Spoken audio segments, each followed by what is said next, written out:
This is Hanya Shatur. She has actually been in the elections in Ukraine with me since 2004. She was the head long-term observer there, and she did a wonderful job again. And you can see that in the area of the hotel where we were meeting, we had the Canadian flag and the Ukrainian flag. Now, this is me relaxed. This is just the second day there, and I met my partner, Kim Hausen. She's actually got a master's degree in Russian history and Russian language, very well-spoken, 25 years old, and we worked really well together. It was an honor being her partner, and she felt the same way with me, and there was a lot of respect. So young and old can work together. And just that they called me the old man there. And no one knows of me as the old guy there, because I'm still young, right? But anyways, that was the team. This is our translator. She's also 25 years old. This is our driver, is 40 years old. And notice again, we had a very good SUV. It was a great car until the very last day before we left for Kyiv. This is Dnipro, and this is on the banks of the Dnipropetrovsk. They've really developed it nicely. It's just a beautiful, beautiful area. Про вибори народних депутатів України, I was actually in a district election commission, and I talked about that, and I said, I've got the English translation of this thing, and I've got it in Ukrainian as well too, but when I go to the parties and I talk about these different things, they prefer for me to be reading out of the book, and says, and I don't have that book, and she says, "Я це вам дарую." So that was the donated gift to me, and I still have it at home. This is a political rally. Notice how many people there, 1, 2, 3, 4, 5. After that picture, another 5 came. That was a very typical rally outside. And what we were worried about was that the police would come in, they were going to disband, that she was not a Party of Regions person. But she did talk to them. This was actually the Borchov group number 34. And so there was always signs like that. And so we could pick them up easily. Well, we actually had addresses for everything. The maps just don't exist. City maps, they don't exist. This is the way they were campaigning. This is Udar Klitschko's party. So he's there. Then the next picture shows that you have Batyushina, Udar, and Party of Regions. They're side by side. In many cases, what they would do is they would hire people to actually man these different things, pay them $8 an hour or whatever, and they would be there with them, and then 4 o'clock they'd take the things down and go home and then come back the next day. Very typical. This is the Batyushina office, and with a big sign on the window. A very good leader, very well spoken. And this is the Nasha Ukraina. This is their big poster in front of their offices. So this is all visible. Now this is actually on the banks again, so this is an interesting scene. They're actually having some fun. And Saturdays and Sundays, they spend a lot of time and sort of enjoying themselves in the water and so on. But there aren't that many boats out there, but in this particular case, this is what we had. This is very important. Lenin is still revered and respected in Ukraine. But notice in the background, what do you have? The Ukrainian flag. So I figured that was a great shot. And so he's working in Ukraine. One other thing, I talked to a lot of people there about the Soviet regime and the Soviet heroes and so forth. The people themselves recollect their Soviet heroes. They're Ukrainian heroes that were part of the Soviet Empire that actually did great things for them during the war and so forth. They were very well respected, and they actually respect their Soviet history. Ukrainska, Sovietska historia. It's very well respected. Well, this is the Dnipropetrovsk. So this is a playground. Notice again, it's all brand new. Really nice. I like that. So then you see this great big sign. I've got a little, so go to the next one, Mikhailo. So this is actually put up by the Party of Regions. Malenke Zhetami Krivoho Roku. And it was there, Alexander Vikul is the governor, and Konstantin Pavlov is the candidate. And it's coming across as if they put up this playground, when in fact it was the Party of Regions in power in that area that put up that using government resources. We had many examples of that. When it came time for the selection of candidates for the precinct election districts, there were as many as 75 parties. So here you have, they had to choose the party members. So in this particular case, it was a big fishbowl. Next. Then they had all these numbers. Next. And there was, in this particular case, there were 56 different parties or individuals represented that they could draw from. And then they chose. And they chose the first 18 were members of that. And these were parties that were not really mainstream. They had no candidates in the end. This was a part of the whole big problem that they had in Ukraine at that particular time. And they had to choose them all, so somehow in some precincts they would not have some of the numbers, but it was very convoluted. And I think, I don't know whether you saw any of that, but there were people there, and I would ask them, well, what party do you belong to? And they said, well, let me check in my computer. I'm not too sure. And then I would ask them, so what's the address of the party? And says, well, we don't really know. So we knew there were problems. And next.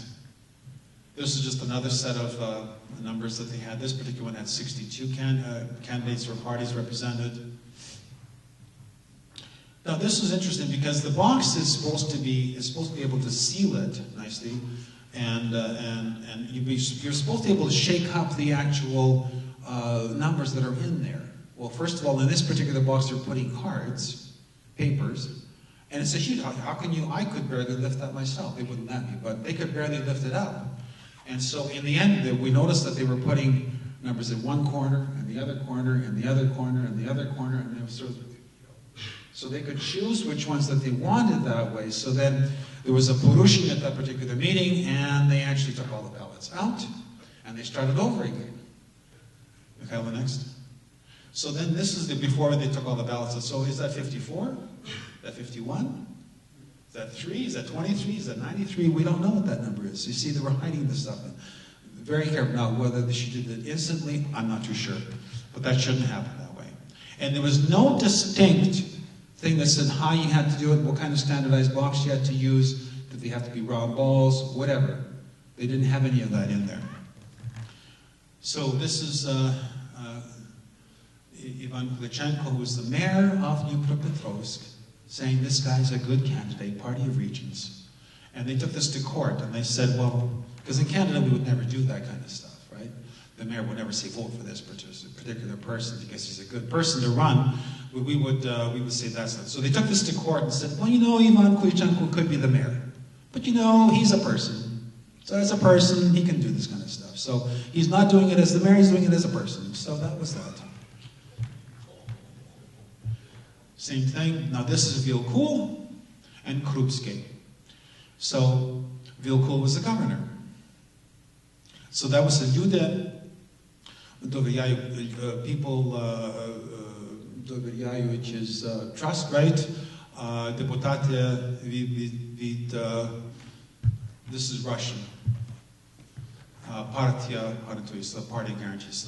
The deputies do, and the party guarantees. Okay, another little beautiful little park. And I found this really nice picture. This is Taras Shevchenko. And this is in a school.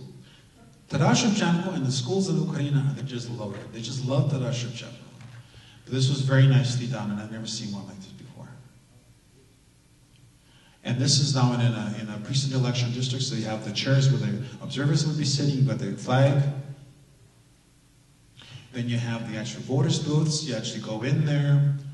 And you're only supposed to go in as an individual. Unless you're blind, you can have somebody going there with you. Or if you were in a firm, you can have somebody in there with you. But there were strict rules on this behavior and so forth. So in one case, we saw the mother going in there with 2 small children. And so they knew that I was there as an observer. And she said to me, she just looked at me and said, and I said, because there was the mother, was you going to leave her children on the open? So there had to be a reasonable logic about how you were going to approach that. The children could not be left out there. They had to take care of them. So we were very, very cognizant of those kinds of things. And this is where they would actually be sitting, the commission would be sitting in and giving out the ballots. A little bit on the dark side. This is a safe.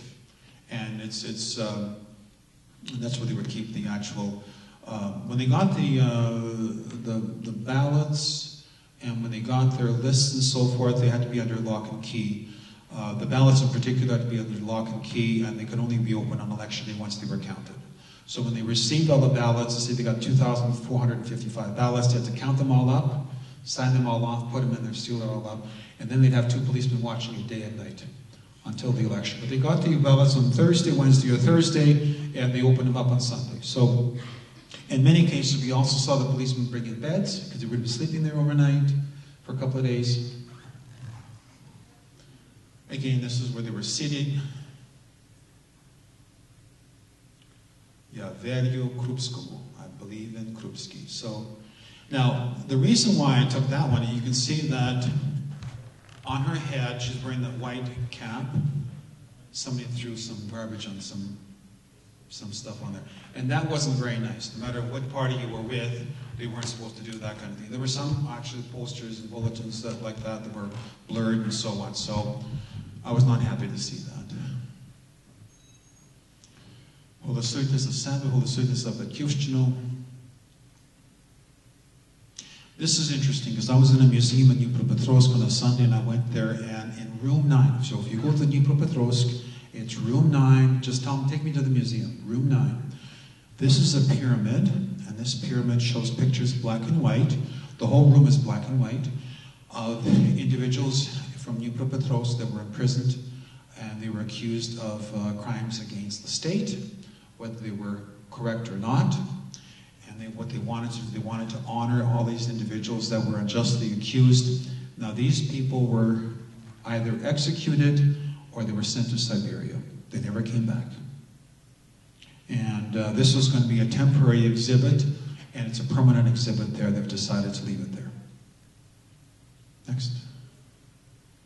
So this is not, it's actually shows Khrushchev on there. Again, part of the whole atrocities that they did against the people. And Mikhailo. Then interesting, so Dnipropetrovsk is named after the river Dnipro, and Pan Petrovsk. That's Pan Petrovsk. Pan Petrovsk was actually a revolutionary, 1917, a very respected and admired citizen of Dnipropetrovsk. 1938, they took all the honors away from him, and that was that. Just have a few more pictures, Mikhailo. This is the outside in my area where we get groceries and go for coffee. Very, very rich and elegant. And they call this the Jewish Quarter in Dnipropetrovsk. Yeah. And again, a sign, illegal, you have an illegal poster up there. And this is us having some kind of a meal in a nice restaurant. Again, they bought it, and they're covering up something else. And this is Korolevska and Shevchenko, who couldn't have Pered, actually was at their rally. He spoke for 3 minutes. It wasn't really much, but... Okay, and Udar Klitschko spoke really well, and when they asked him a question in Ukrainian, he responded in Ukrainian as well. This is the back area. This is where you would walk to go to the polling station. Okay, not senior friendly. Beautiful mosaics. This is on a school, and they really love theirs. This is a communist rally, young, older, middle, and then a female is in there. Getting their sign. This gentleman here, who is a member of the DEC, spoke to us, exclusively to us, and the gentleman right beside him is actually the president, the chair of that, but didn't speak at all because polkovnik, so he's a major, he's the one that has to speak. And this was actually, our car broke down. This is the last day that before we went to Kiev, the car broke down. But they use gas that actually inhibits the motor and plugs it all up, and we can't do anything. And this is just our group leaders in Kiev. And this is called the Yars picture. There's Yars Lazochuk, Yars Balan, Yars Latsuk, and myself, and Irka Balan, and all of us have been there for the elections since 2004. And this is the Sandra Andreychuk and I were actually having a little chit-chat. We have known her for a number of years now, And the gentleman sitting on the other side is our technician, just a very nice individual that really helped us with all our technical difficulties. And this is at a Giunetia precinct election. This is the way they set it up. And that's how the safe is done. So if that was broken, you have to recount it all again and reseal it. I'm actually counting the ballots. And this is Jaroslav Zochuk. He's wearing the wrong colors. Blue and yellow for the Party of Regions, but he blended in really well with them. And this is our short-term observers. We're actually having a meal before the election day. And it was a very nice way to get together with them all. Voting. Notice again, it's actually sealed, and it's actually a plastic container. It comes apart after the election. I have to put it together. Kontrolny talon has to be on there. In the safe, it's empty, and it actually has to stay open. And she's counting the ballots, and that's what the ballot looks like. And then they're dropping them in there, so you can actually see how they voted, but people don't go in there and look. And that's a very typical scene of. The little boxes are actually the mobile vote that goes home. We don't have that here in Canada, but they take the ballots to the people that can't get out. Next. And we're just enjoying ourselves. And that's actually the protocol. In the end, that's what they write it up. It's all handwritten in the form. I've asked them to do it and process it. And they just don't want to do that. They don't believe that that's actually going to happen. Well, maybe with the next election. But that's what it looks like. And you can imagine writing 40 of these and having 40 different people sign it as well. It takes a long, long time. And I think that's it, Mikhail, isn't it?